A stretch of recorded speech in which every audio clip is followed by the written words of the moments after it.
Welcome once again to the Party of One podcast, the actual play RPG podcast where the gaming table is always set for two. I'm your host as always, Jeff Stormer, and this week on the show, I am joined by Emma Shannon for a game of Time to Drop. Emma is a podcaster on the Moonshot Podcast Network, host of the show Unnatural Selection, a monthly podcast about film adaptations of books, the weird choices Hollywood makes, and what actually constitutes a good adaptation. I've appeared on the show twice now. You can hear me talk about Doctor Strangelove, one of my actual favorite movies of all time. You can also hear me this past May, alongside Dracula Daily, talk about Bram Stoker's Dracula, a very weird adaptation. You can also hear Emma as a cast member on Season 4 of Riley Hopkins and Their Amazing Friends, Interstitial Infinity, as well as Dead Teen House Party, a rewatch podcast for the MTV series Scream, a show that has less to do with its namesake movie than you might think. You can follow Emma on social to learn more about his work. You can follow them at crabmoney.bsky.social or check the show notes for more information. Time to Drop is a time loop heist role-playing game where you and your friends take on the role of a heist crew trapped in a time loop trying to get their final job right and ride off into the sunset with the goods. This game kicked so much ass. This was such an absolute delight to play. I had an amazing time with it. It really, it flows and it hits and it just, it knocked me off my feet. This was an absolute joy. You can find more information about the game at marns.itch.io or check the show notes for more information. Now, one thing I want to shout out before we dive in, and that is that Emma and Marn and I will all be in Baltimore this weekend, November 8th and 9th, streaming live on Twitch for Ground Control Baltimore. This is a 24-hour live stream fundraiser with a ton of wild variety show segments, all raising funds for CASA, a mid-Atlantic organization and national leader in providing necessary support to immigrant communities. Right now, with ICE violating human rights, taking our neighbors off the streets, and raising xenophobia throughout the U.S., it's more important than ever to support immigrants through organizations like CASA, and that is exactly what we are trying to do. We are raising money for a good cause, and I hope that you will join us, donate, and fight the good fight alongside us. You can find more information at moonshotpods.com/donate. Howdy, Moonshot listeners. If you're hearing this, we're heading into Ground Control Weekend, which is going to be November 8th through 9th. This is a 24-hour charity stream where we are raising money for CASA, a mid-Atlantic organization and national leader in providing necessary support to immigrants. Right now, with ICE violating human rights, taking our neighbors off the street, and raising xenophobia throughout the U.S., it's more important than ever to support immigrants through organizations like CASA. CASA provides legal assistance, community organizing, and educational resources to immigrant communities throughout Maryland, Virginia, Pennsylvania, and Georgia. But this isn't possible without donations from people like you. So, if that sounds like a cause you want to get behind, join us on the 8th through the 9th for 24 hours of fun over on moonshot.move. See ya!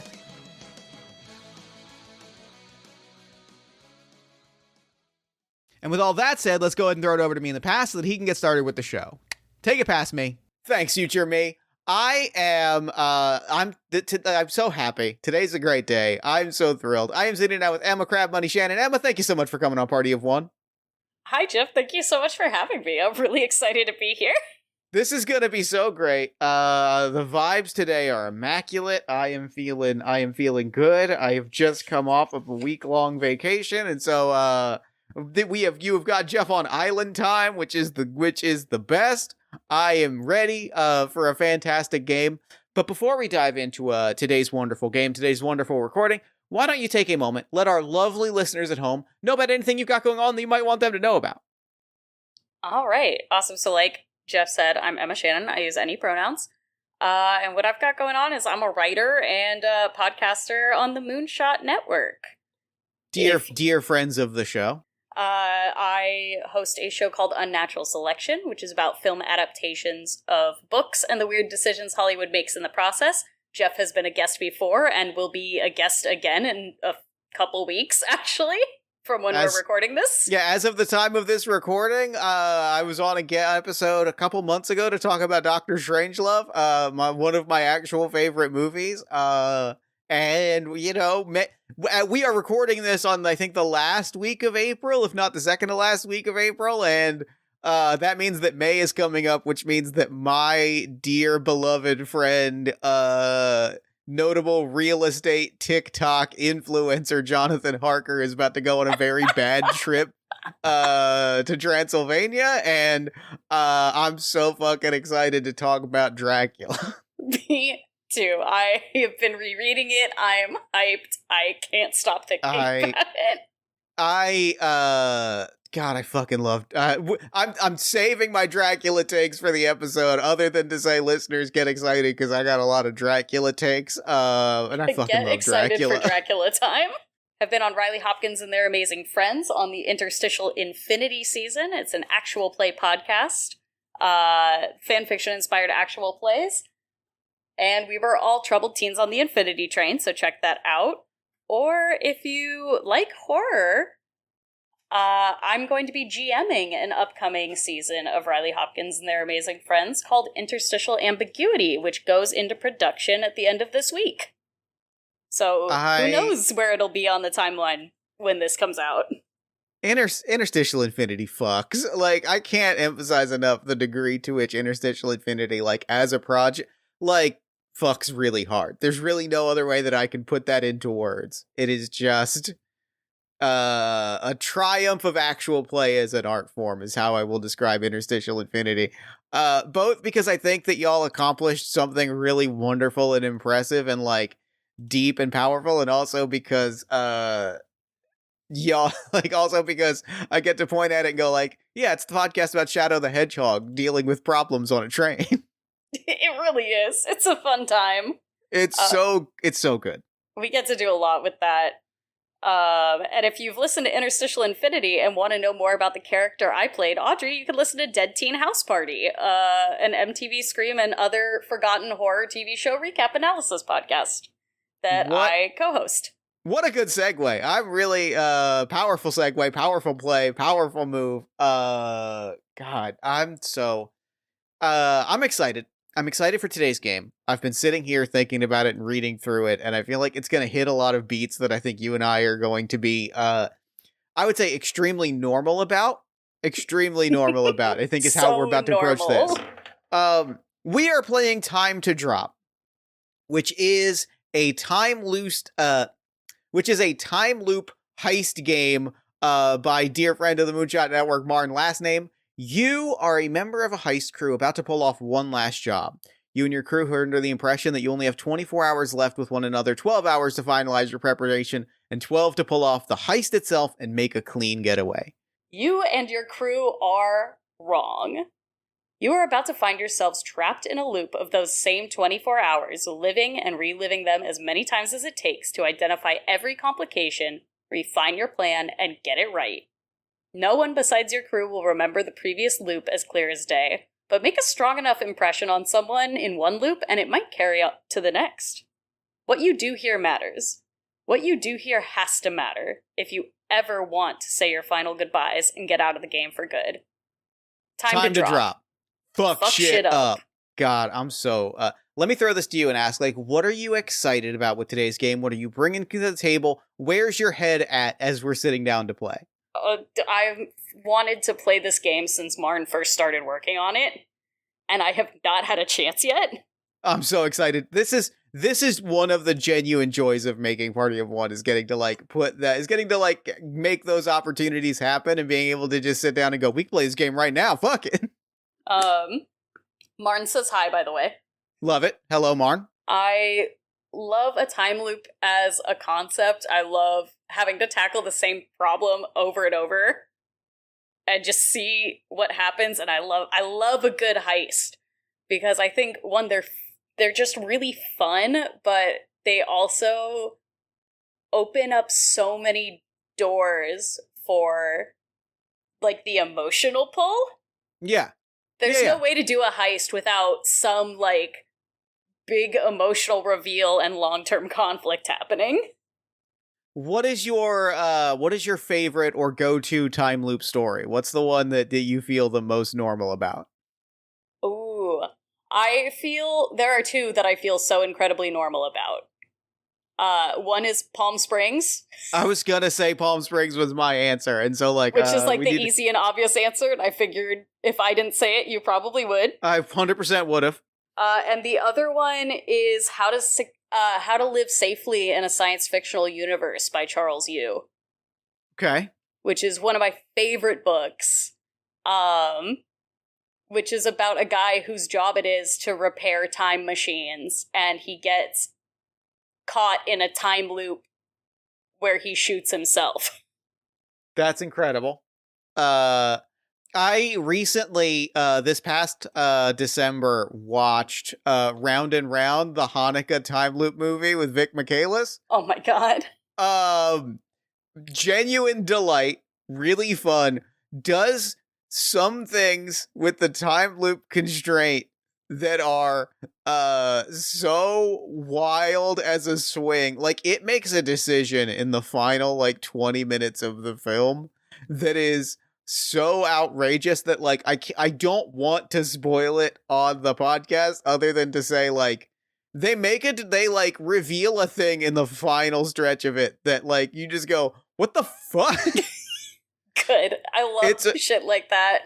It's a great, it was a joy, and, like, the thing about Round and Round and Palm Springs that I think I'd like to bring into our game to a degree, because I think, like, both of them hit a vibe that I really like. I appreciate very much, like, there's not a lot of genres I think necessarily that, like, I'm drawn to this experience to, but, like, time loops are the thing where, like, genre awareness, you know, you reveal to me characters are genre aware, and I start like, you know, slamming my desk and hooting and hollering. Like, the fact that in both Round and Round and Palm Springs, they get into the time loop and both go, okay, great, time loop, cool, yes. Got to figure out how to solve the time loop. And I would say Happy Death Day falls into that category as well. Oh my god, I fucking love Happy Death Day. I've got to watch Happy Death Day to you. But, like, I love Happy Death Day. Same vibe of, like, and the experience of, like, in all three of those stories, when a character, like, explains to another character, like, hey, I'm in a time loop. Like, and then the other character, like, understands what that means, even if they don't believe it at first, like, that shit's my jam. I don't know what it is about this genre that invites genre awareness so delightfully, but, like, that's a thing that is always that has been very present for me over the last few years. Hell yeah. Great. Why don't we start, like, building out our game, our characters, our vibe, our world. So we are going to, create some characters. We're going to identify the job that we're doing, and we're going to play out 2 phases of play, one being our downtime in the 12 hours before the heist, and the other being the time loop itself. And then we're going to reset that time loop and play it again and again until we get everything perfect. That's the long and the short of it. The first thing that I want to pitch to you, as we're starting to, like, sketch out things, traditionally, in a game of time to drop with 3 or more players, everybody would create 1 character. How do you feel about just making a bunch of dudes and adding dudes to the crew as we go? I love making a bunch of guys.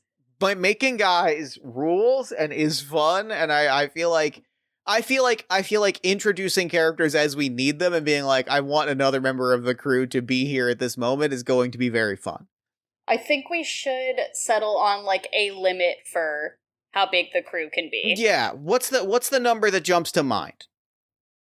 How does 6 feel? Yeah, I was though my brain went to 5, and I went, but if it's 5, then we have to share a guy. I don't mind sharing a guy. I don't mind sharing a guy either. I thought 5 feels pretty good. 5 is the leverage number, and 5 is in some ways the magic number. Yeah, I'm down for 5 or 6. Okay, let's go. So we can kind of, like, you know, cocktail napkin sketch out all of those guys up front, or we can kind of go piece by piece as we need them. The other big question that I have for you is that we will use a deck of cards to determine some, like, crucial details of play. The game recommends 2 possible decks of cards, and I have both of them in front of me. I have a Philadelphia-themed tarot card deck and a spindle wheel deck, friend of the show, Sasha Renault's tarot-like interpretive card deck. Which of these are you more excited to use to inspire our locations and marks and oppositions? I think because we are using an audio medium, spindle wheel is probably the more solid move. there's a lot of very evocative like word prompts on a spindle wheel deck that feels very exciting. Mm-hmm. Let's start making some guys. We'll start by making one each, and if we want to decide to flesh out the whole crew right now, we can. There's a 2d6 table that we're going to use to kind of roll on these and start to visualize the people that we are, both like our role on the team as well as why we want out. The other thing, once we do that, we'll kind of devise the goods, and that will give us a little bit of a picture of where we are, when we are, the world that we exist in. And kind of ground us in a place, in a genre, and a setting. Actually, I guess we should probably decide that up front. Yeah. So let me ask you, what's the genre? What's the vibe? Where has your head been at creatively in terms of settings and genres and times and places lately?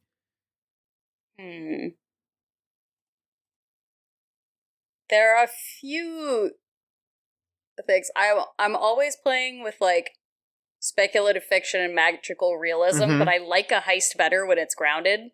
Sure. I've been fiddling with a lot of the 70s recently, and I got really into Dr. Odyssey, so a heist on a boat sounds fun to me.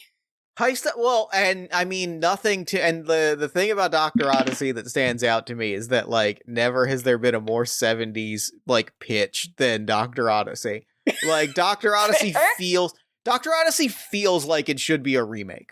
I can't explain this other than to say, like, if you told me the pitch that it's like a serialized show about a doctor solving, like, medical emergencies on a sexy cruise boat, I would tell you that was a pitch, that was a TV show that aired, like, from 1974 to 1978.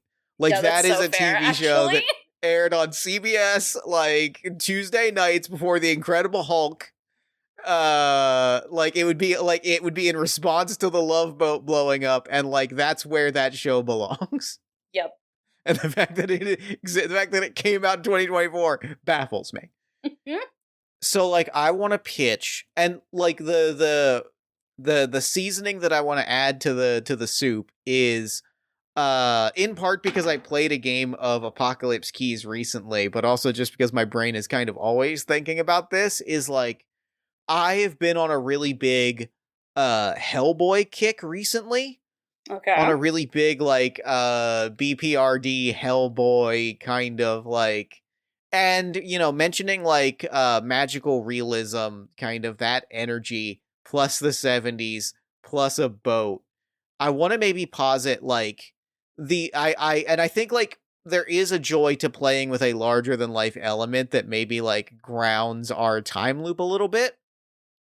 I like maybe I want to posit that this is like a slightly magical 1970s cruise ship. I'm listening. That's, and I think, like, I like the idea that maybe this is a world, maybe it's not a world where, like, you know, I don't think I'm excited by the prospect of a world where magic is commonplace, but I do like the idea of a world where we accept that a whole lot of magical cryptid shit is, and maybe it's not so much the character, but, like, we like it is a world where none of that is off the table. You know what I mean? In the way that, like, Hellboy, and I realize I'm saying all of this while also thinking of dear friend of the show, Marn last name, and also the podcast that we make together, Batman Bump in the Night, which is a Batman supernatural fanfic podcast. The idea of, like, the supernatural being on the table and perhaps expected. You know what I mean? Like, Can some I ghost build shit's on gonna happen. this? Please. What if this cruise that they're doing a heist on, this could also come in for just like a fucked up way to cause the time loop? What if the cruise ship's going through the Bermuda Triangle? Yes. Good. Yes. We've Bermuda got Triangle. weird fog. Bugs. We've got magnetism fuckery. We've got, like, you know, real, like, and I don't know how else to say this, but, like, we've got real, like, 70s magic. Like, the Bermuda Yes. Triangle has, like, an out, and, like, you know what I found recently? While we were on vacation, Jen and I did some antiquing, And I think you saying that has kind of captured exactly maybe where my head was at, and I know the exact kind of reference point or touchstone that I want to maybe bring in. We found some vintage copies of Weekly World News, and I think that's the energy, right? Yes. Is Bat Boy literally immediately tabloids? thought of Bat Boy.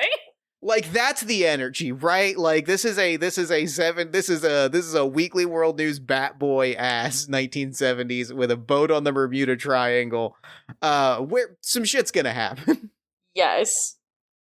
That feels so good, and I'm so excited. I'm hyped. And I also now have the Bat Boy musical stuck in my head. Great, good. Keep it there, because I think that's like a good thing for us to key in on. Because with that, I'm gonna roll 2d6 and see where my first member of the crew comes in. A coordinator. The role on the crew is the coordinator. We've got a Miro board in front of us because Miro boards, beyond being a corporate nightmare app, is admittedly one of the best virtual tabletops or tabletop games that has ever existed. It is really good. We used it in Interstitial Infinity for the baseball episodes. Riley has used it for interstitial investigations, and every week or so I get an update on Crosstown, which I might bleep on the thing. We'll see if the podcast is out by then. But and then I get to just see the most absolutely out there connective tissues of crossover fanfic that make me smile every single time. So a coordinator who wants out of this job because something during our last job made me reconsider this life. I know exactly what it is. I have written down on my character sheet that this person is a coordinator. They are the planner. They are the logistics person. And his philosophy on life is when you get too good at something, it's time to leave and move on. Ooh. And I think taking this prompt and spinning it as aggressively as possible, the thing that happened that made me reconsider the life is nothing. Is that the job was so flawless, I realized that I found myself bored. I think we did a heist, our crew did a heist that went off so perfectly and was elaborate and had, double crosses and triple crosses, and I didn't feel anything. It felt like I was at work, and I didn't become an international criminal to feel like I was at work. You know what I mean? Oh yeah. That's good. Now I've also got the character's voice in mind, because that is such a specific sentence that tells me a lot about this guy. His name is... So roll me up a character and talk to me about this while I think on a character name. Perfect. All right, let's go. Ooh, we've got the pickpocket here. I do love a pickpocket. And let's find out why they want out. Yo, our guys are on the same page, Jeff. Okay, great. I rolled a 10, which is these heists don't excite me as much as they used to. Oh, I love that we're on the same page. I also love that was an option on the list that I didn't see, and I backed into just picking a different number on the list. Great. Oh, I love that that's also a pickpocket. That's such an interesting thing for a pickpocket. Is you're not things you're not grabbing things that are exciting. I think it's a mix of not grabbing things that are exciting and I think there's a jadedness to it. Cause people I'm pickpocketing on a heist are either so rich that it doesn't matter. Mm-hmm. And they don't care, or they don't really carry anything on them anymore. It's a digital age. Sure. And the people that do have things for me to pickpocket are the people I don't want to steal from. That's their entire rent. Yeah. And I think I think maybe that feeds in, that gives me such a bouncing off point for my characters. The character one's name is Chaz Hexagon, and Chaz, like, that gives me such a good bouncing off point of just like, yeah, we like, that tells me that we have fallen into a rut, like a relationship that's been the same for too long. Like, we've got our targets. They're not like, they're not so dangerous that our lives are in danger. They're not so savvy that we need to reinvent the wheel every time. We know what works. We know how to play the hits. And I want to try something daring and maybe a little stupid and maybe put us all in danger a little bit. Like, maybe just to feel alive, like maybe just do one really bad idea just to feel alive. Hear me out. I think a cruise ship it falls into that. Because you have to think of a big getaway plan for that. I love or this. you have to stay on the boat. Well, okay, so this tells me a lot about how these two characters relate to each other as I start to think about a third character. Because, like, I think Chaz's immediate response is like, let me do you one better. Hear me out. And, like, lays out a bunch of flyers for different cruise lines. Look at where this one is, like, sailing through. And, like, its Bermuda Triangle is circled in, like, red marker. Like, yes, I think I like the idea that these two characters feel like there's a real destructive feedback loop of, like, yeah, what if we did something really fucking stupid? What if we did, like, you know what I mean? Like, they, like, the two people that just insist that they can go bigger until that they are trying to rob a haunted ship on the Bermuda Triangle is incredible. Yeah. So the name I've given my character is Verna Floyd. Verna Floyd's great. And I feel like Chaz and Verna had to be the people who started this crew, right? Yeah. They've been doing this shit, like, since high school. That feels good. This is our crew. Yeah. And they're both just at a point where it's like, we've been doing this for so long, we have to spice it up somehow. This is not, like, it's not what it used to be. That's great. I've rolled a roll and immediately have a name for our next character, because if we are specifically pitching on, I've rolled what I think is maybe the funniest possible roll for the heist that we're about to do. Let me introduce you to the Captain Ishmael Burnsides. Inside man! You've rolled the inside man, which means that this man is a cruise boat captain. Yes! Captain Ishmael is a cruise boat captain, and he wants out of this job because he wants to spend more time with his family. So if he robs the cruise ship, the ship line shuts down. He gets laid off and gets to collect unemployment. I think he's been trying to get home to his husband, and, like, his entire thing is like, yeah, man, I've been trying to get fired for months. It turns out the people that would buy a cruise ship that goes through the Bermuda Triangle are on board with all kinds of dangerous, reckless, and borderline illegal things.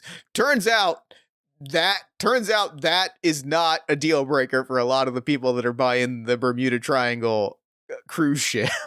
I am obsessed with him already. Sailing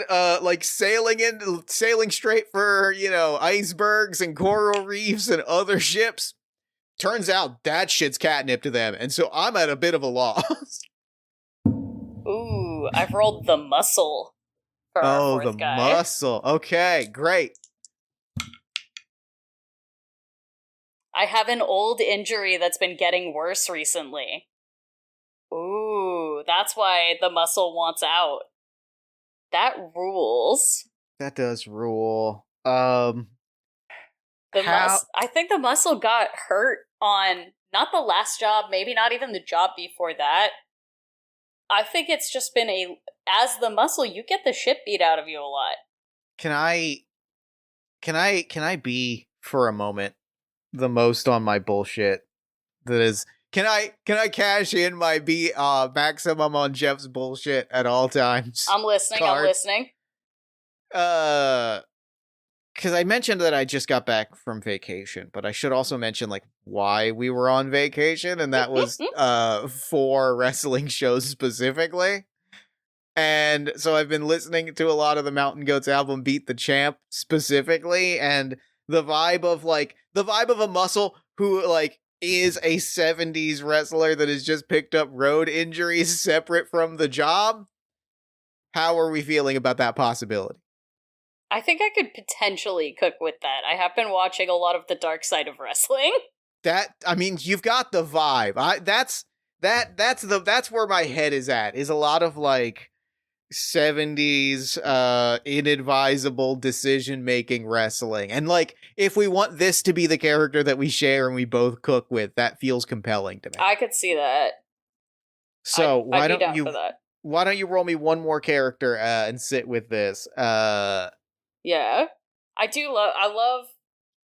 love playing a big beat, but one of my favorite characters I've ever played in a tabletop campaign was in one that Dominique Dickey, who has been on this show before. Sure. Dominique Dickey of Slime Robot Games ran when we were in college. That was, you will like it. It was superhero bullshit.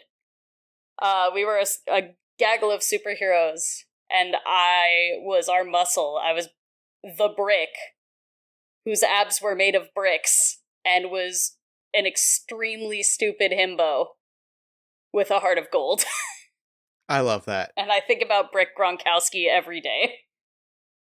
Emma, can I ask you, very importantly, can you give me a number between 1 and 63? 48. 48. Fuck, this is a very funny, I don't know what their shoot name, what their real person name is, but I'm just gonna put this on their index card I have a running document that I make of just things that I think are cool wrestler names. And the fact that we've set this in the 70s makes a wrestler named Io Cosmos, the Prince of Jupiter, is the most 70s thing. Like a 70s David Bowie-esque cosmic wrestler gimmick. That's really funny. So I've rolled again, and I've now rolled the hacker. Okay, great. The hacker. Let's see what the hacker wants out. Oh, dice go flying. No, we already got that as an option. We already have I want to spend more time with my family. I want to reroll. I want our guys to have other... Yeah. Give us a reroll. Reroll again.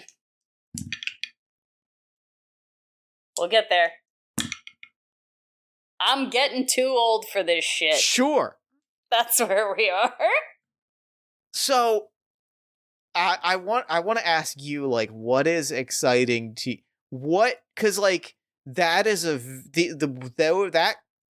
these three combinations in unison, the two things that you've rolled plus the setting that we've set up, fascinating in conversation with each other. So what I think about the hacker is actually the youngest in the group. Okay. But I think that this is something that, like, the hackers started doing when they were a shithead teen. Sure. And now they're, like, in their early 30s and want to start thinking about being a regular adult human being. Well, and this is where my head was at. Like, what I think is fascinating about that, of, like, where we've roughly put ourselves in time and place and space. If we are visualizing sort of an alt history, magical conspiracy-esque 70s, that means that this person is a shithead teenager doing things in in World War II era. Yes. And I think that puts such a specific spin on shithead teen hacking. Circa the Imitation Game. Yes. There's something that's got real legs. And it's also going early technology and stuff too. Yeah. Like the invention of the modern computer. Somebody immediately being like, lol. Yeah. I'm picturing so if you take the control room from Doctor Strangelove. Sure. Yeah. I'm picturing a kid basically sending a fax through there or getting it to print fake coordinates. Yeah. That's so good. That's rich. And like intercepting radio signals and stuff. Intercepting radio signals and sending back one that gets translated through like Alan Turing's coding system and through multiple languages that just comes out to be LOL LMAO on the other side. Yes. It just says teehee. Yeah, that shit's funny. That's good shit. Okay, so we've got our crew. We've got our mission. We've got some of our details already. We've kind of already answered our locale, but I'm gonna draw these spindle wheel cards anyway to maybe flavor it a little further. Because we've got three questions that we're gonna make, and I've got spindle wheel cards to define those questions. Perfect. The first one is the mark, the ostensible owner of the goods we're going after. Oh, wait. We have to make a dice roll while I set this up. Emma, do you want to roll dice and tell us the thing that we're stealing from a cruise ship going through the Bermuda Triangle? Yes, I was coming up with a regular name for the muscle, but we'll get there. He can get a last name later. Alright, what are we stealing from the cruise ship? Let's find out.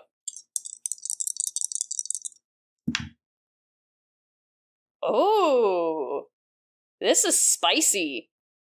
A cache of weapons from a dangerous crime syndicate. Oh, okay.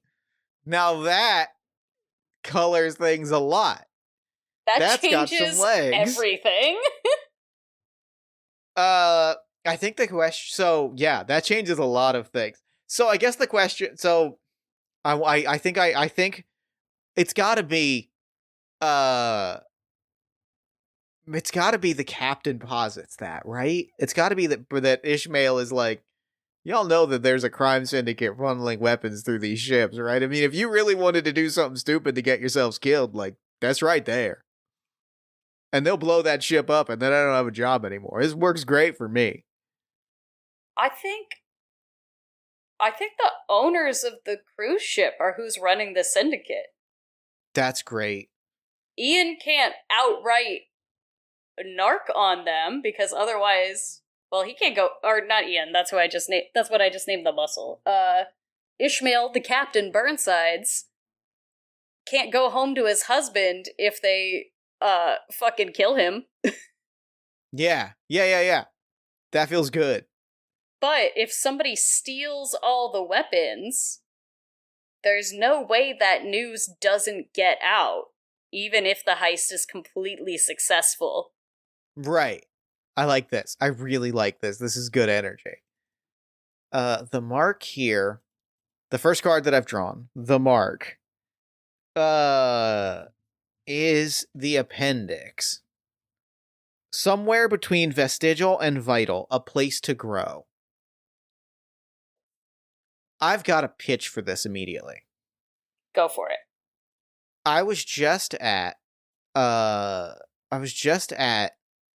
the mob museum in Las Vegas and Sick. like reading about like the history of organized crime and like various and something that's very compelling to me about like the 50s into the 70s specifically, like after the war, after Prohibition, the transition of like that sense of, in a lot of organized crime, this sense of like there's this definite moment of, so what the fuck do we do now?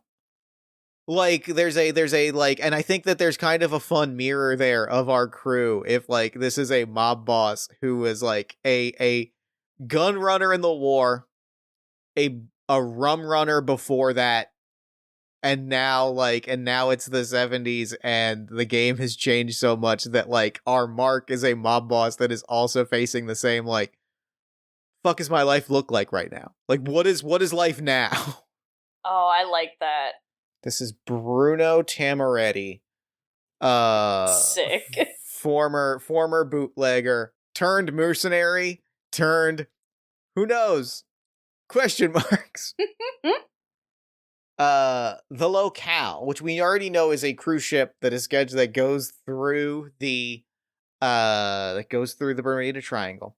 I'm going to give you a card. You tell me what jumps to mind for it. Okay.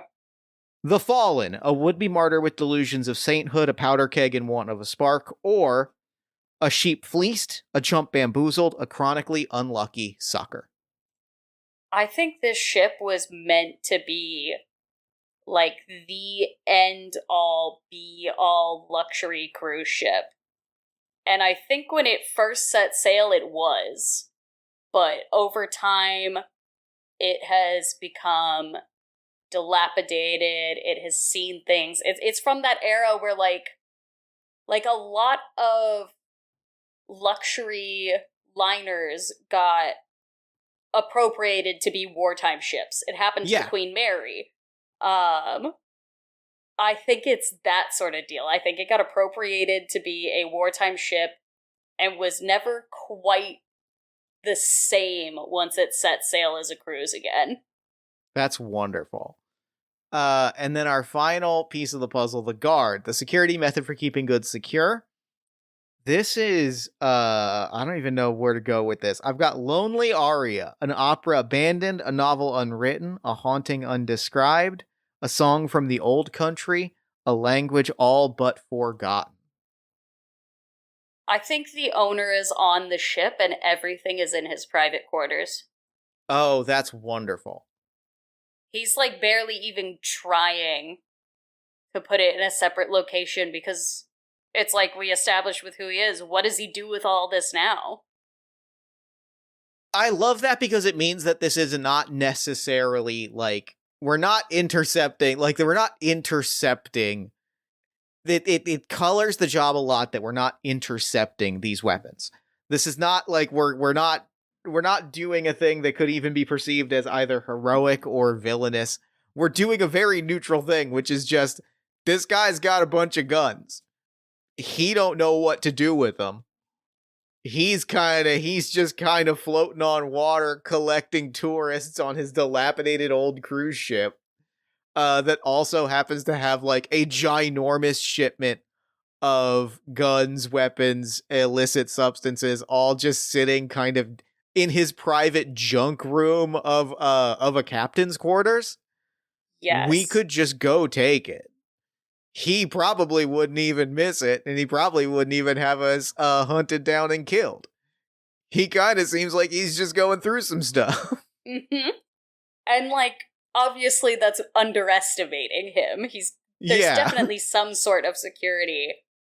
But I think it also colors the job in like, I don't think our crew needs money anymore. I think we're beyond that. I think that's part of why we're all so jaded with it.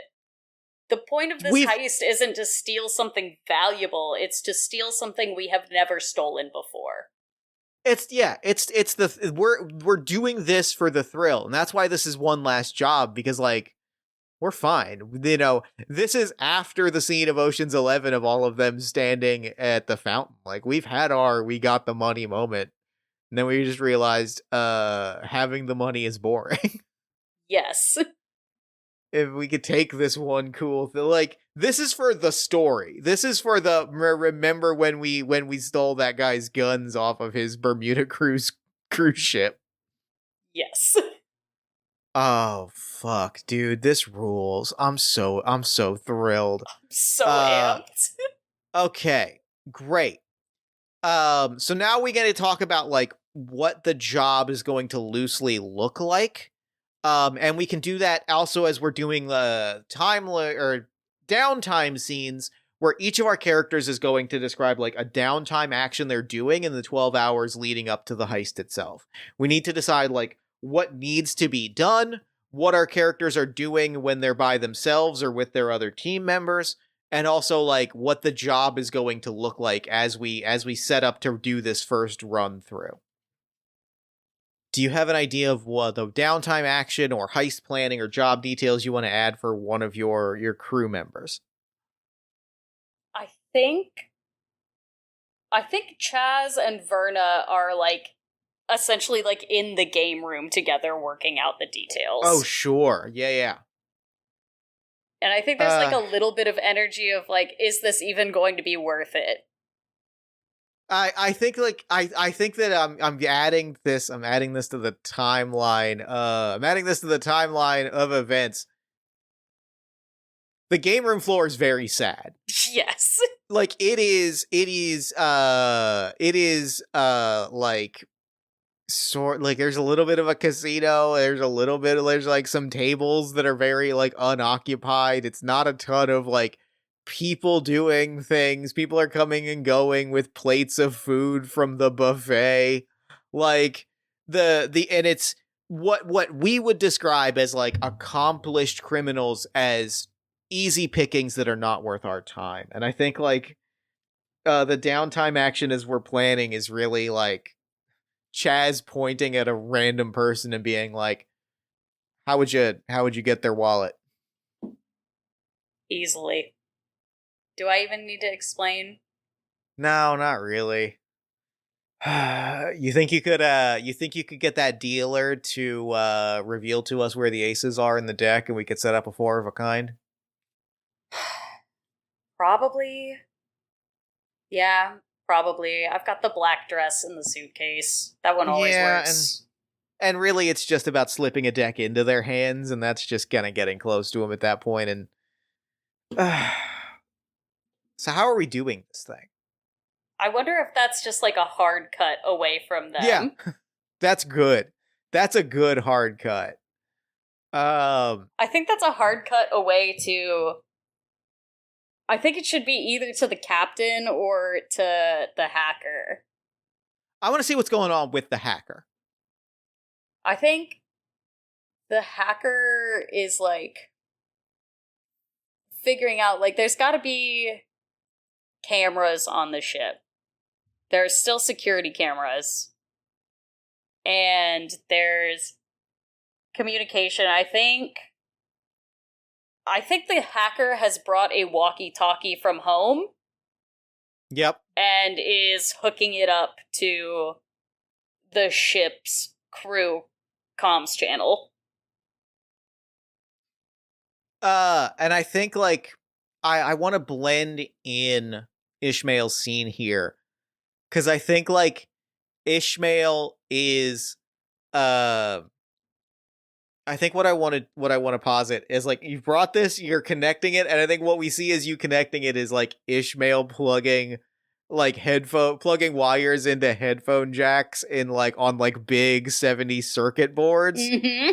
Just like plugging things and just kind of, and I think there's actually a moment where he's walking along the deck and just kind of loudly goes like into like touches the walkie-talkie and just kind of he's like, yeah, all right, so I hacked into the system, so we're ready to go. And he's like looking around like, nothing, not a single thing. Yeah, okay, that's fine. Whatever. Who cares, right? Not me. God. Yeah, so I think between that, like, I think with the captains, I think Ishmael has set Dana up in the captain's quarters. That feels good. In just like on the bridge, actually. That feels great. I think what? The question is Dana in a sailor uniform that the captain has given them, or are they just in their plain clothes? How does Dana feel about absolutely being in like a very kitschy 70s sailor uniform? I think it makes Dana so tired, but they do it. I think that it plays in beautifully with Dana's vibe of I am getting too old for this shit.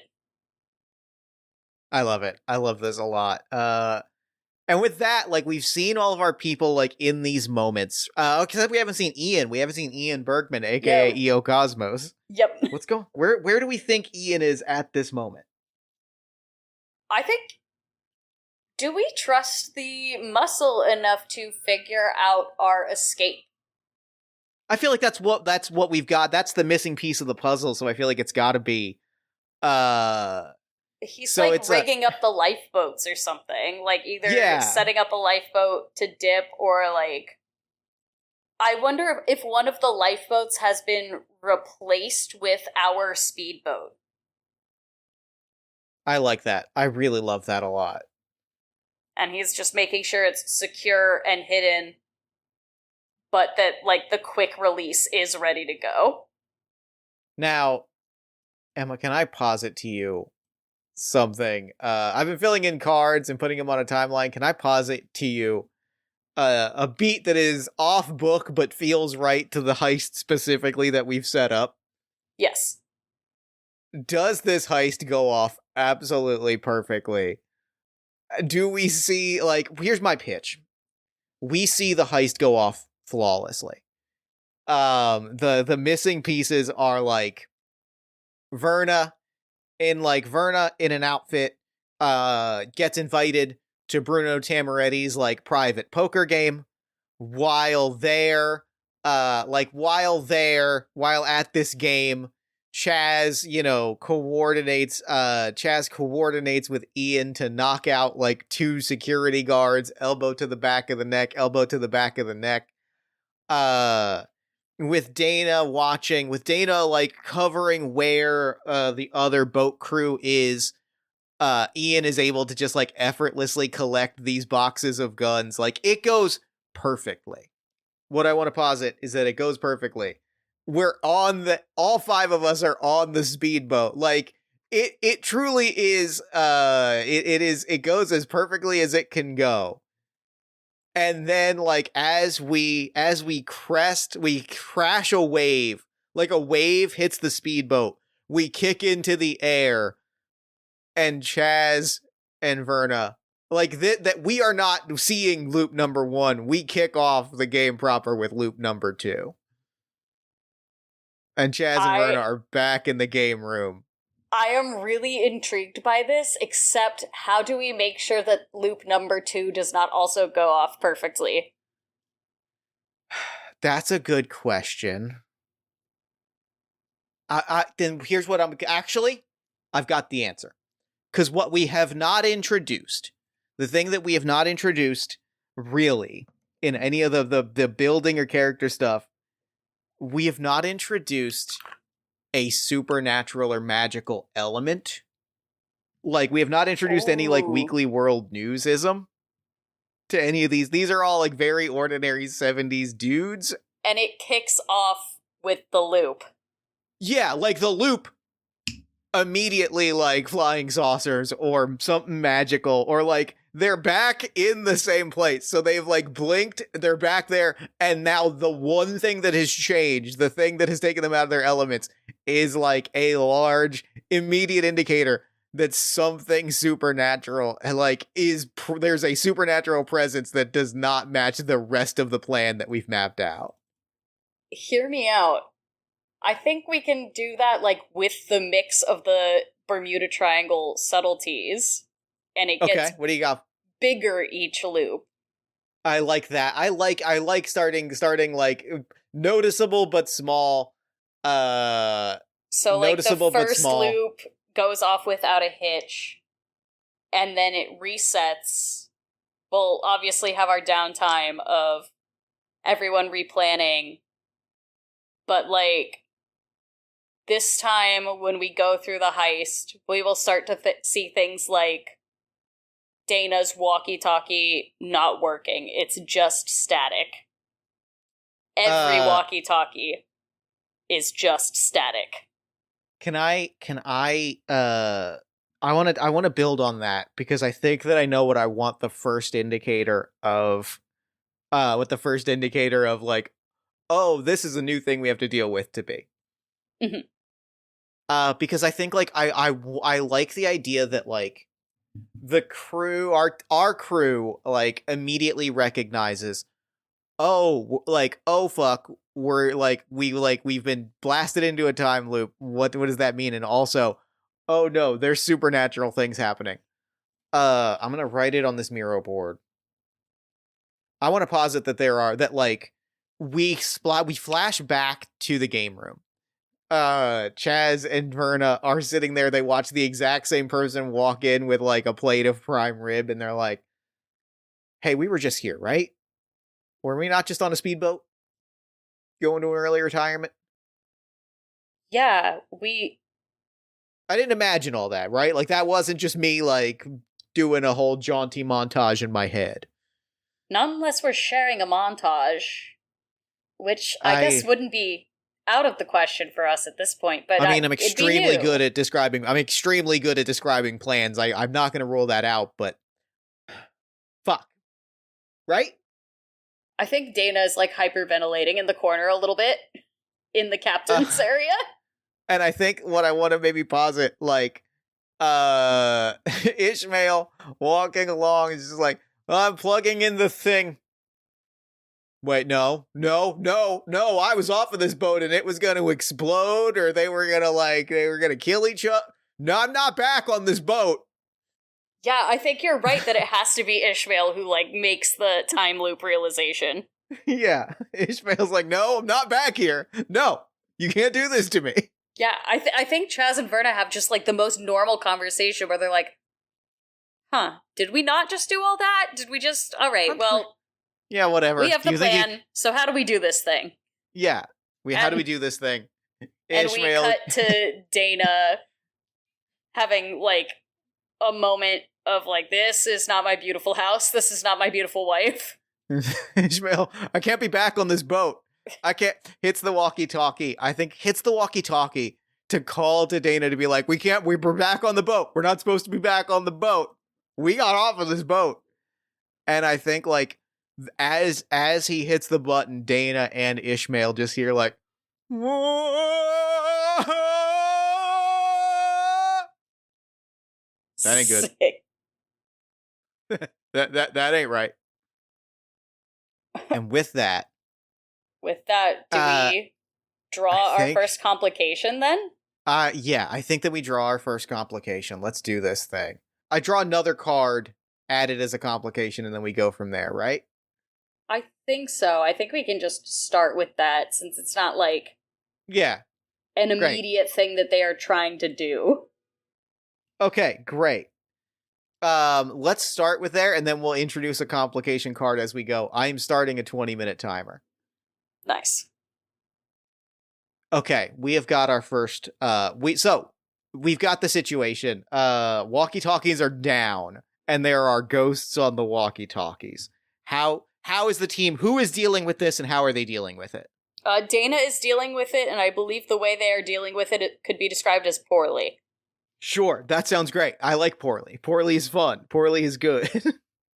I think Dana does the classic hacker move of take out the batteries and put them back in.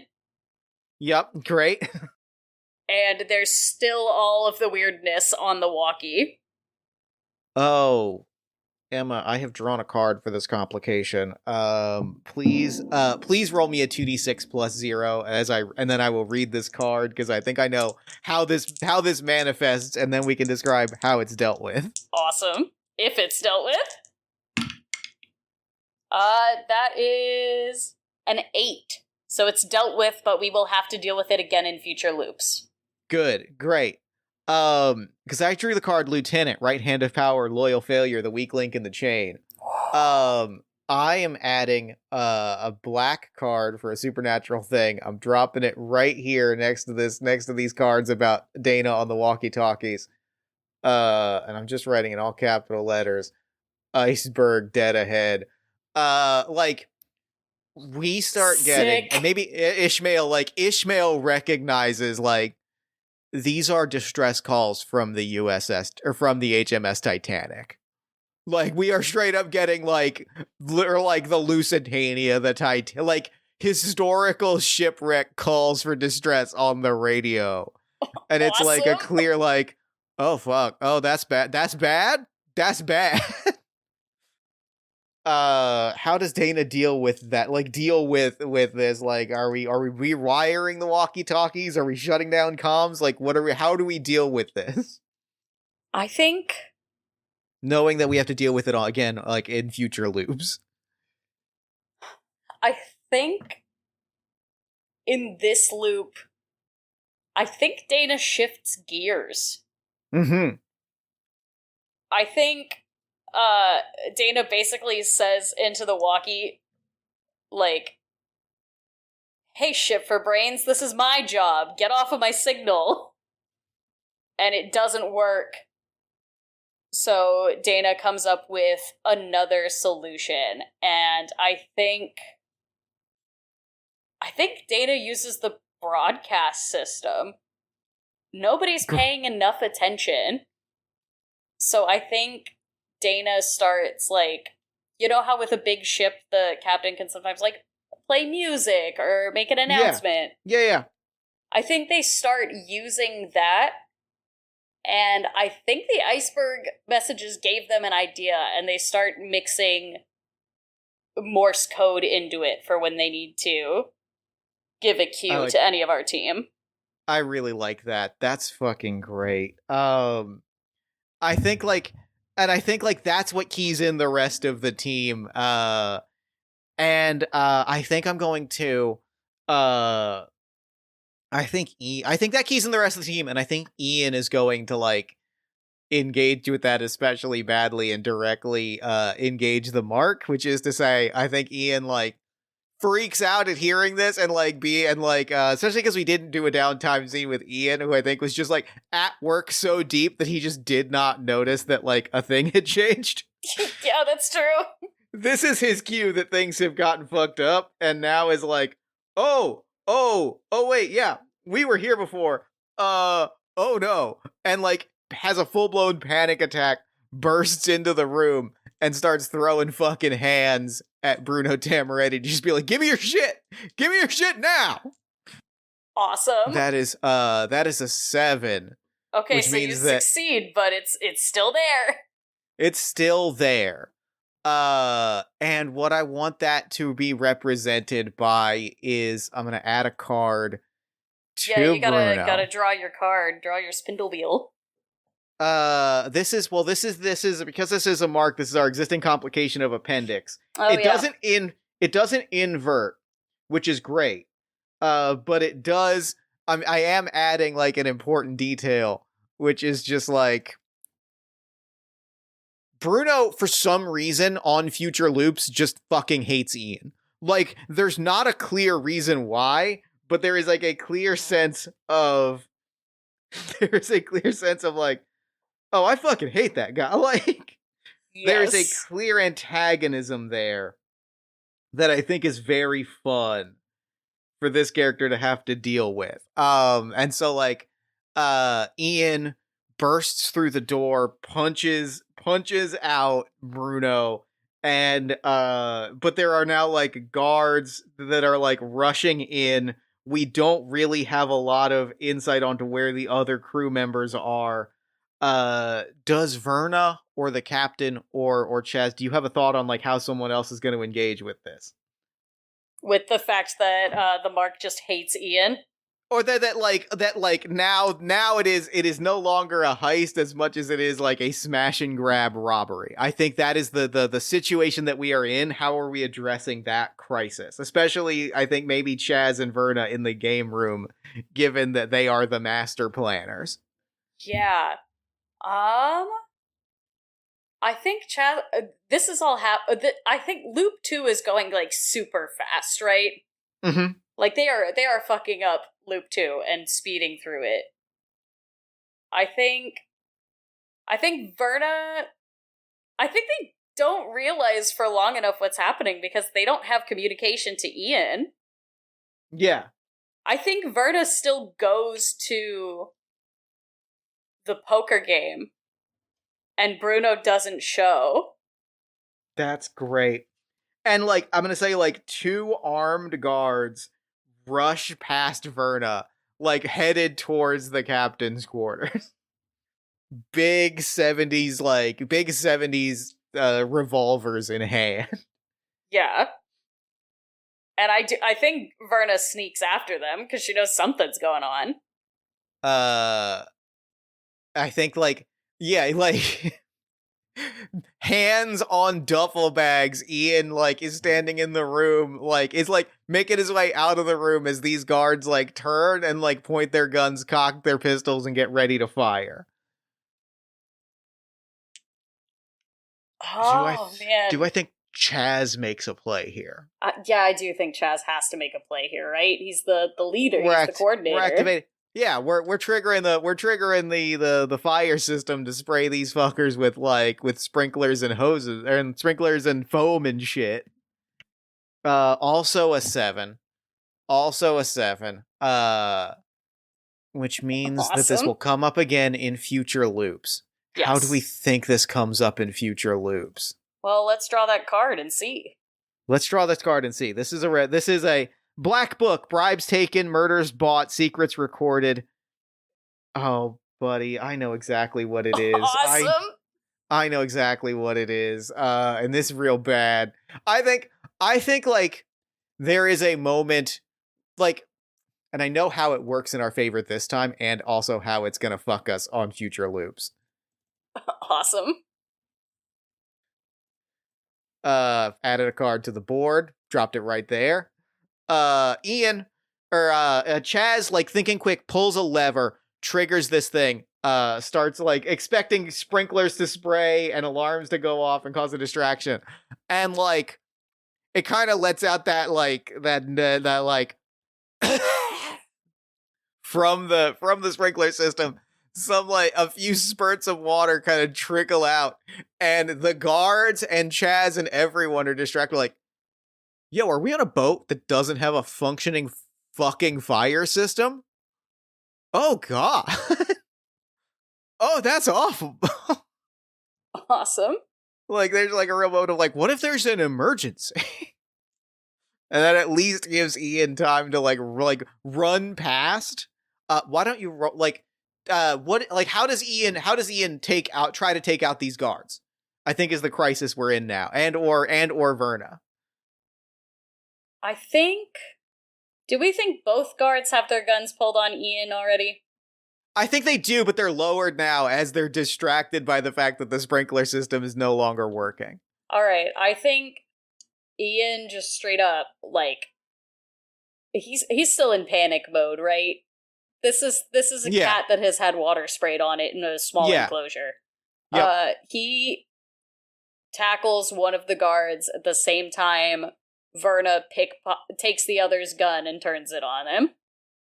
Great. Let's see if this works. Because I think that's a complication, right? That feels like a complication, yeah. That's a 9.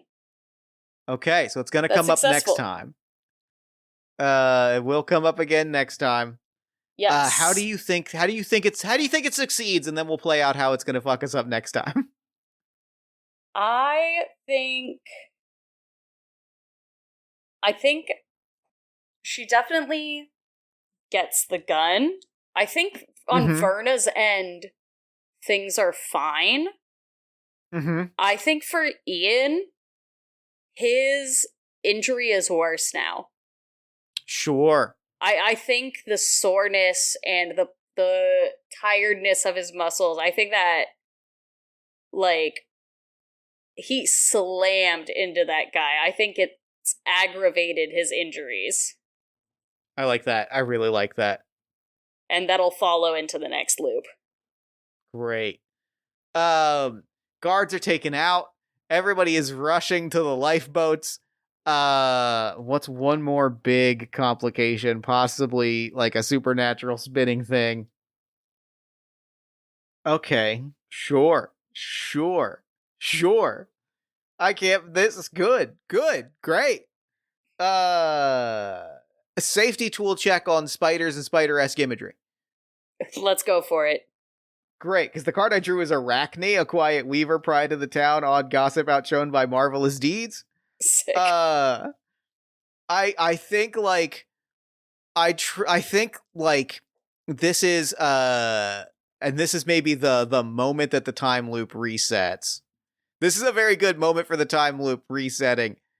Is where it stopped, like where there's just like a brief glimpse of something like that goes beyond like subtle horror into something weird. Is just like now like they get to the boats, And there is a weird spider lady, like, on the boat, like, who, like, gestures towards them, and then suddenly Chaz and Verna are back in the game room.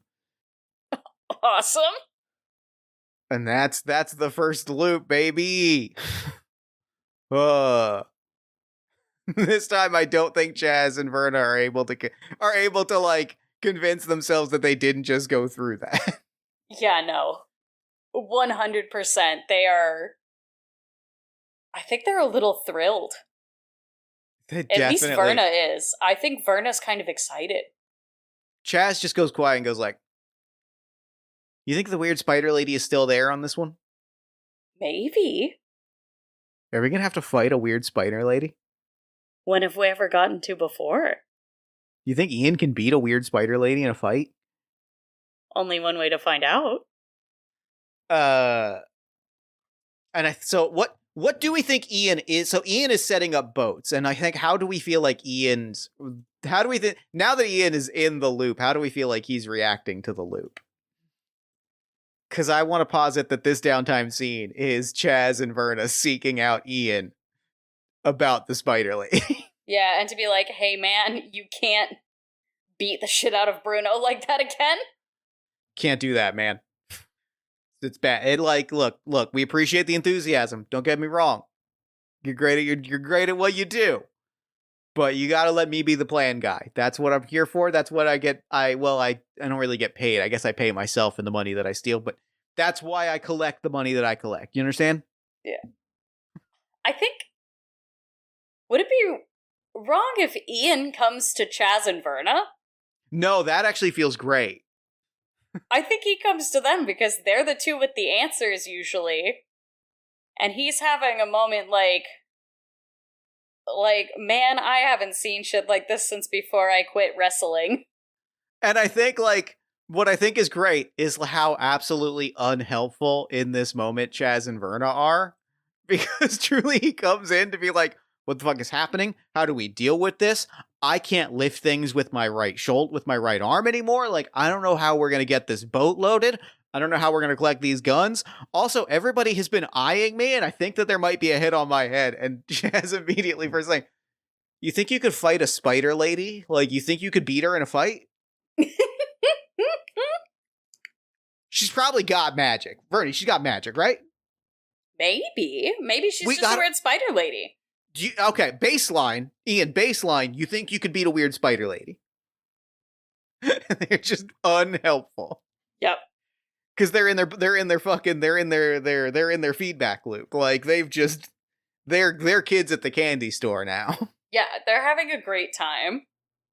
I do think the fact that Ian brings up his shoulder hurting catches Verna's attention. And I think there is something about being the pickpocket that makes me think she's also the team medic. Sure, that feels right. So I wanna see if I can roll for this is either gonna fuck us over really badly or be kind of nice if I roll well enough. But I want to see if I could try to clear the injury. And with that, I'm going to hit this 20-minute timer. If you're rolling dice, I think we're officially in it. Yeah, that's especially fair. I forgot about that part. I want to know how, especially because I think, like, how Ishmael and Dana are dealing with the walkie-talkies. Yeah, and that's if fair. Those that's not part of downtime escalated, anymore. Like, their scene we're can't in be part it of now. downtime anymore. They've got ghosts. All right, roll me those dice. Bad, boss. That's a 4. Is that a 4 doubles or not doubles? Not doubles. Okay. I've put a spindle wheel card on the board to represent these aggravated injuries. And I pulled this card, and I love it a lot. Because it's apprentice, resentful, bullheaded, withheld wisdom, and given baggage. The injuries are a lot worse than any of us thought. Ooh. Like, it is like what is immediately apparent is Ian's been lying for months, years about, like, the status of injuries, and we're kind of at a point of, oh fuck, dude, like, I don't know how we're gonna deal with this. Yes. Actually, if we're added this is so we've got the aggravated injuries, and this is going to be a new complication. Do we want to put a different spin on that to represent how this becomes, whether supernatural or otherwise, like a new complication in the process? Because I think that's just like hammering the same thing home. But like, what's the new? How does this escalate I think the new the situation? complication is that the escape boat isn't ready anymore. Oh yeah, sure. Ian couldn't finish getting it set up. He's only got one arm. He's only got one arm. Great. I like that. I like that a lot. Yeah, that's our new complication. Meanwhile, over with our walkie-talkies. What are Dana and Ishmael getting up to? I think Dana is having the same problem. The ghosts are still there. I think it's also time for Dana to check in. Because clearly something happened. Because Dana never even reconnected with everyone before things reset this time. Yeah. I think as Dana is checking in, I want to make a roll for Ishmael, because I think Ishmael has a truly funny way of engaging with this complication. Please. I'm gonna roll these dice. It's currently +0 because we haven't addressed any complications this run. That's an 8. We'll have to address it again next time, so it's gonna stay on the board.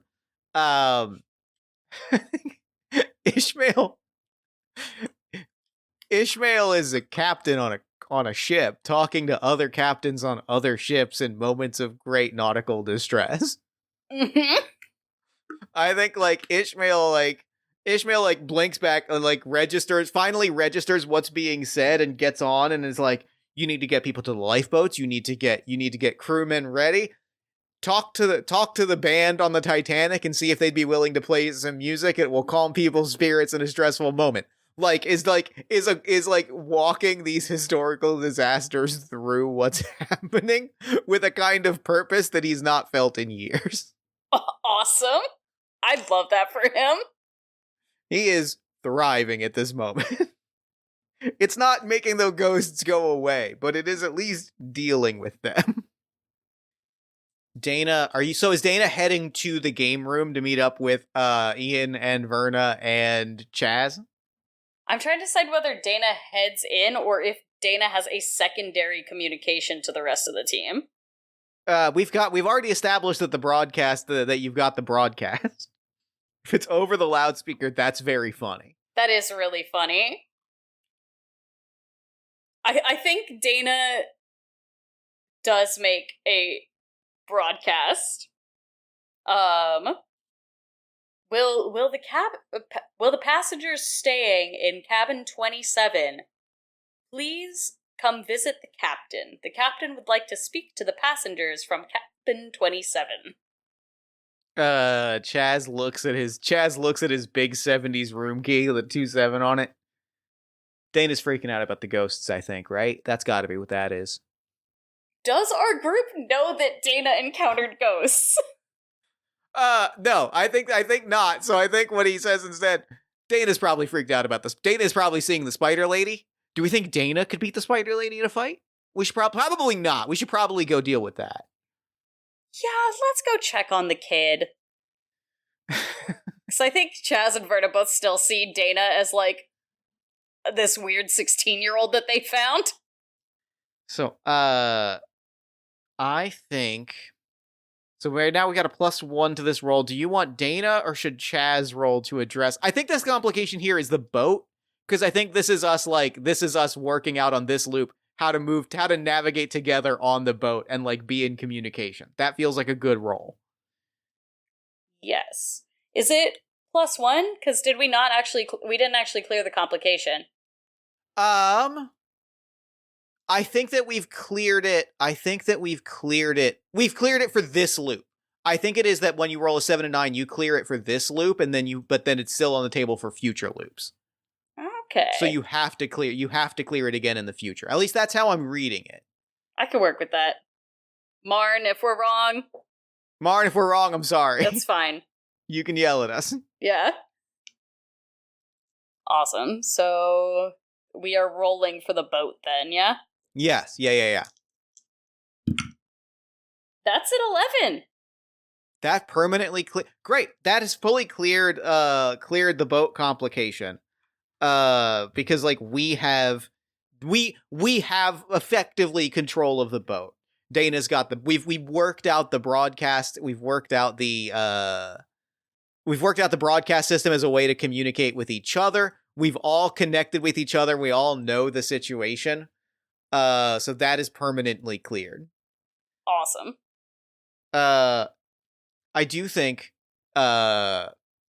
Ian, I think, like, lingers behind and keeps hearing, like, I don't think I can fight that spider lady. I don't think I can beat the shit out of a spider lady. I'm gonna go beat the shit out of this spider lady.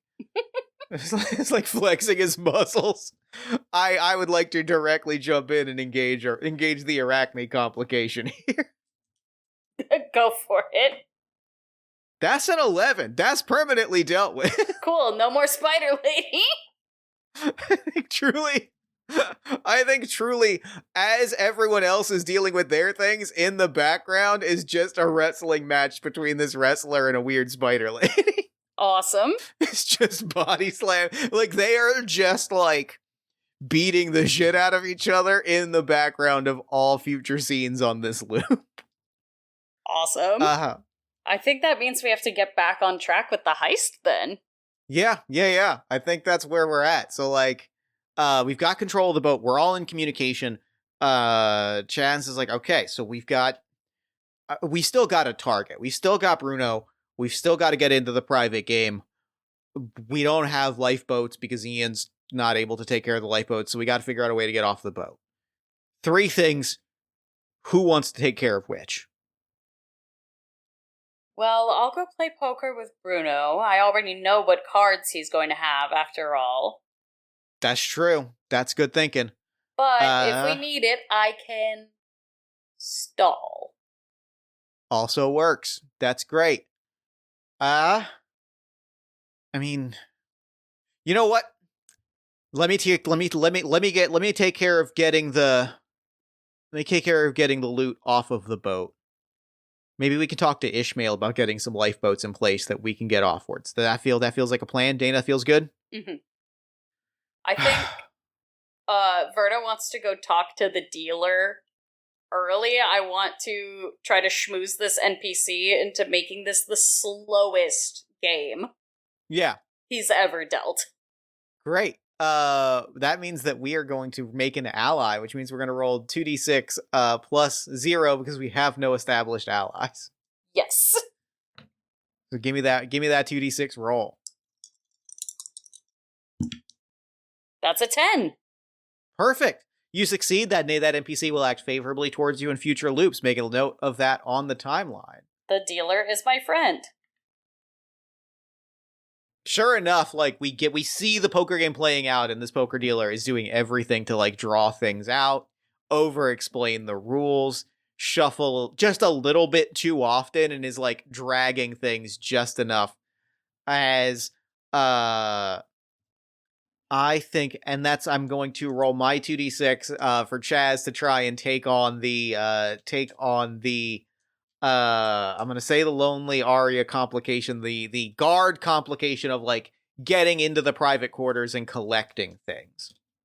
And that's also a complete success, baby! We are cruising today!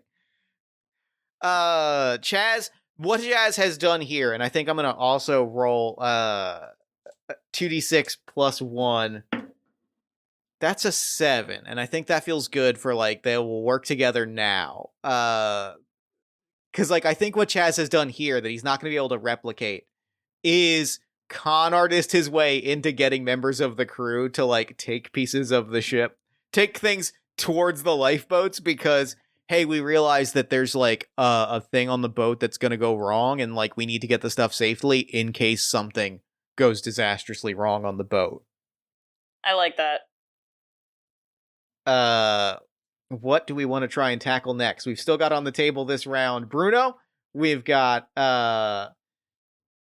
we've got to get the lifeboats loaded. We've got Bruno and spoiler alert, this complication's gonna come up because Chaz is gonna cause a problem, which is the boat's gonna catch fire. Good. I guess the complication Verna wants to try to clear is Bruno. I want to try and stall him so that you have enough time. We know we don't need anything from him to get into his room anymore. I don't have to steal anything. Yeah, that feels good. Roll me 2d6 plus 3. So let's try to distract this guy. 7 plus 3, that's a 10.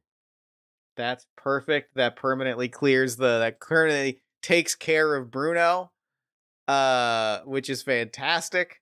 I think the way this plays out is, I'm not sure exactly what Verna says, but I think she and Bruno have kind of a heart-to-heart about the what do I do anymore. That feels I think good. she asks him about his job and he asks her about hers, and neither of them use what their job actually is. But in talking about it, they're like, yeah, it just doesn't have the same spark that it used to. I used to love it. It's something that's been in my family. It's been a part of me, but times are changing, and like, what do I do with this now? What do I do with me now? You and you were that career for so long that like, who are you if you're not that career? You know, like, my line of work, I've been in waste management for so long. I don't know who I am if I'm not a garbage man. You know what I mean? Exactly. But it's like, that's what I'm good at.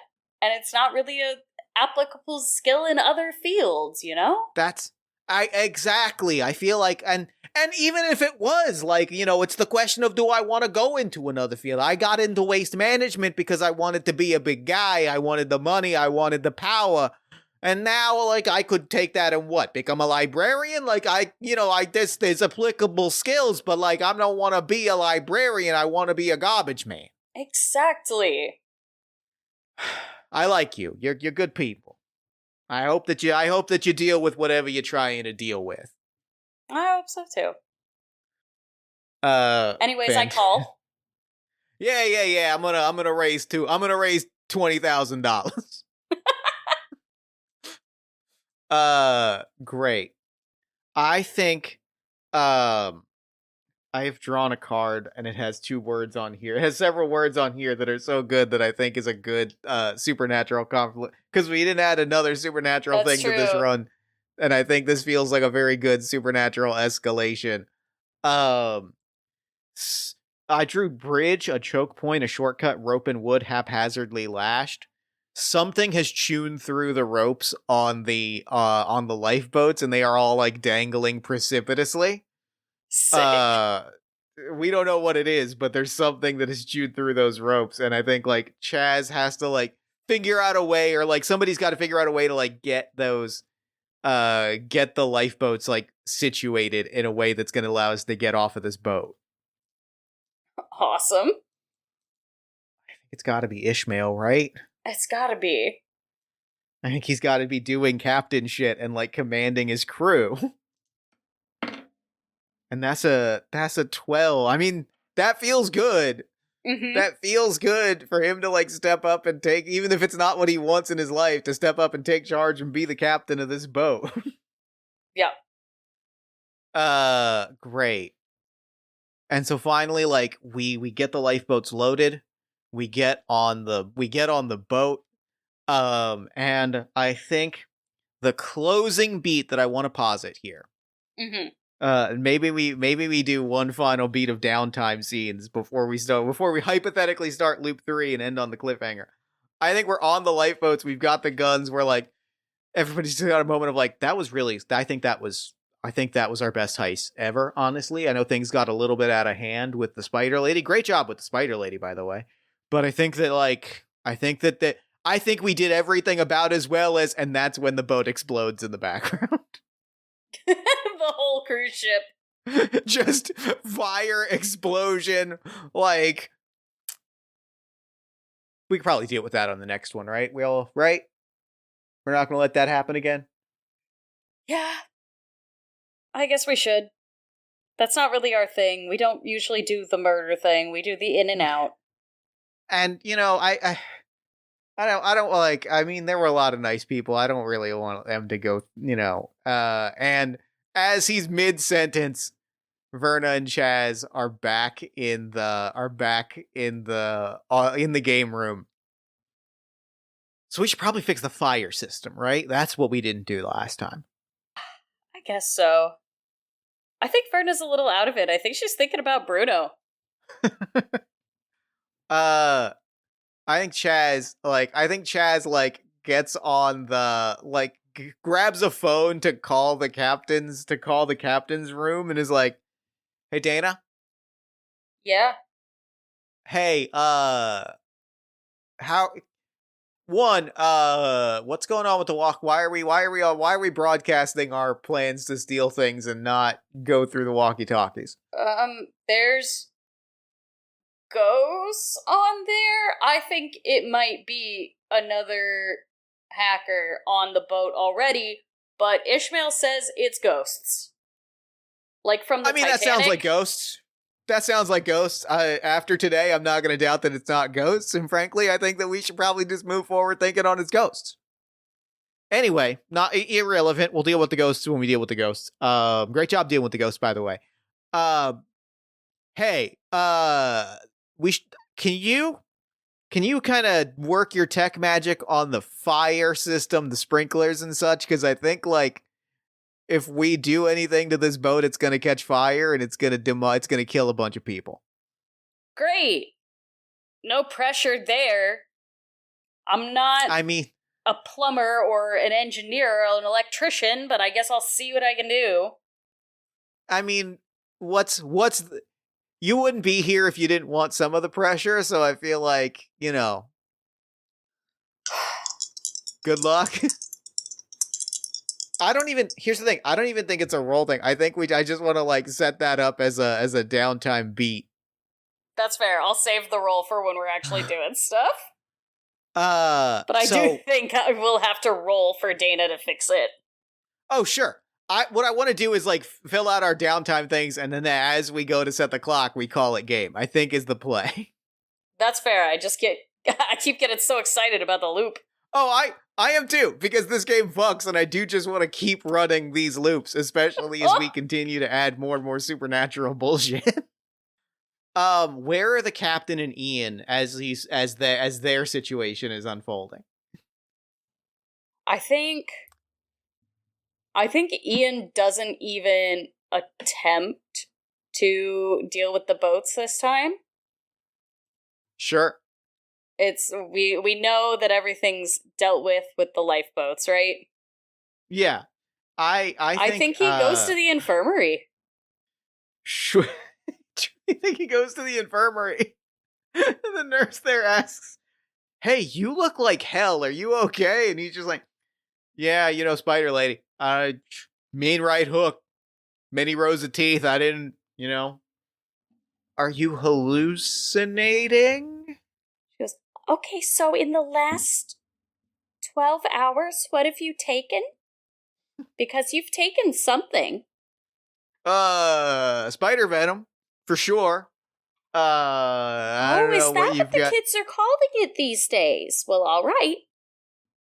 And he kind of just sits down. He's like, "Also, my shoulder's real fucked. I don't know if you got something for that, but this is it's really impeding my ability to work on the ship."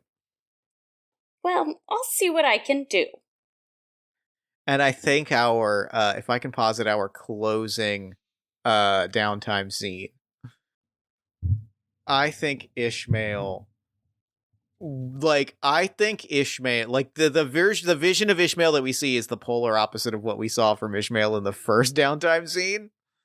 I think he is checking in with crew members. I think that he is barking orders. His chest is puffed out and he is thriving. He's the captain again. He's never been more the captain than he is in this moment. And he's like, I'm gonna I'm gonna get us home. I think he like looks at somebody and says that real meaningfully, and they do not know what he means. Awesome. And like with all of that, I think I would love for you to describe the final shot that we see of Verna sitting down to the poker game with Bruno and the moment that the two of them have.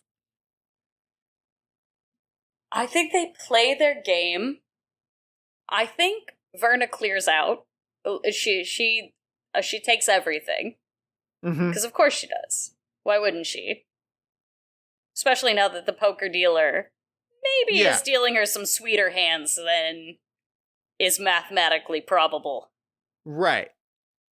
And she has her nice little heart-to-heart with Bruno.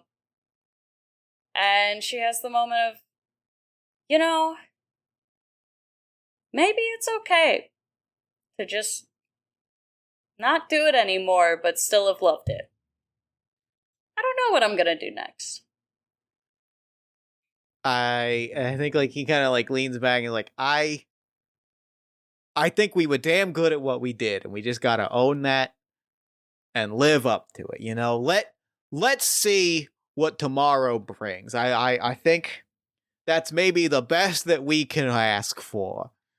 And like as the two of you are having this moment, like a skeleton ghost is like rising behind, like I think it's that Verna sees like a real fucking like sheet wraith skull face ghost, some Courage the Cowardly Dog ass ghost animation rising up behind Bruno as he's giving this heartfelt thing, and that's the visual that's our closing beat, and that's a game. This fucked. Let me ask you, what was your favorite moment from play? Okay, I think I just processed that we were like calling the game there. Oh, got it. I was like, but we haven't cleared all of the complications, Jeff.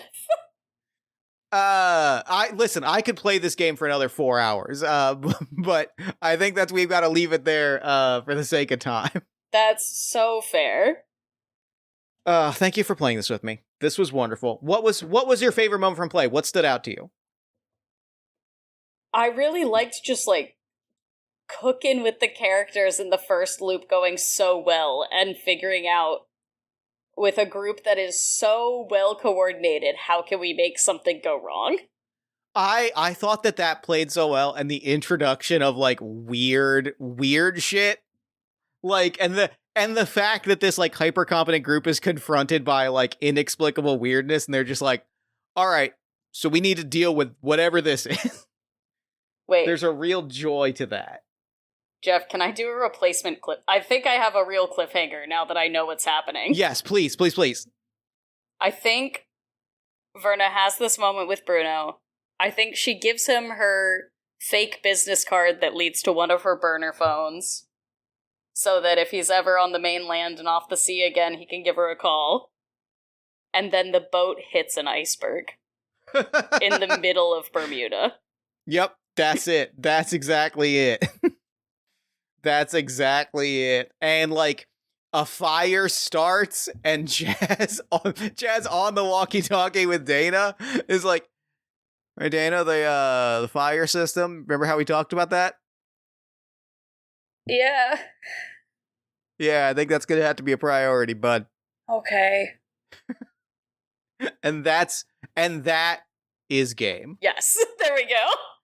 Oh my god, that's so good. I'm so happy with that. Let me ask you this: like, what from play really was the best part for you?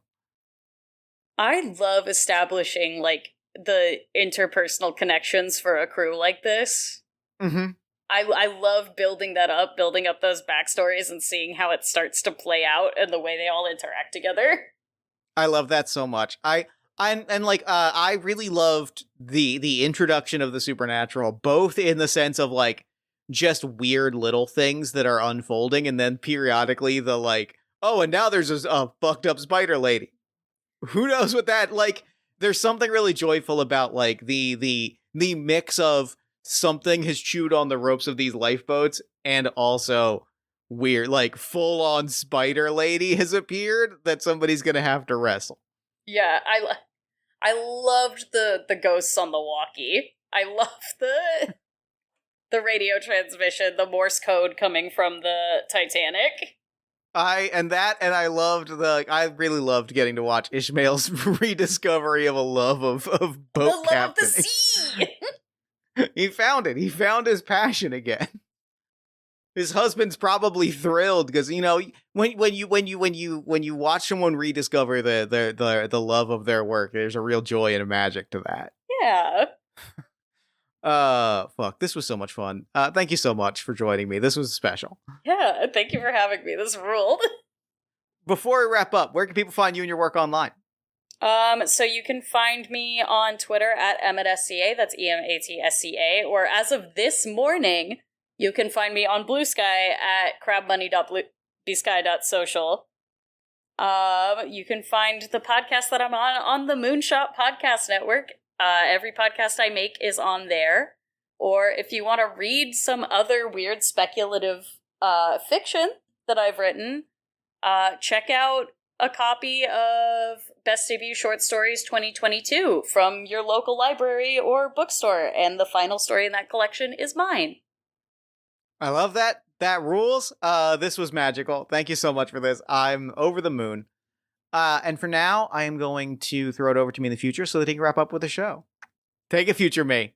Thanks, past me. And thanks again to Emma for coming on the show. That game was magical. What a delight. What a joy. That game fucked. I'm really, really pleased.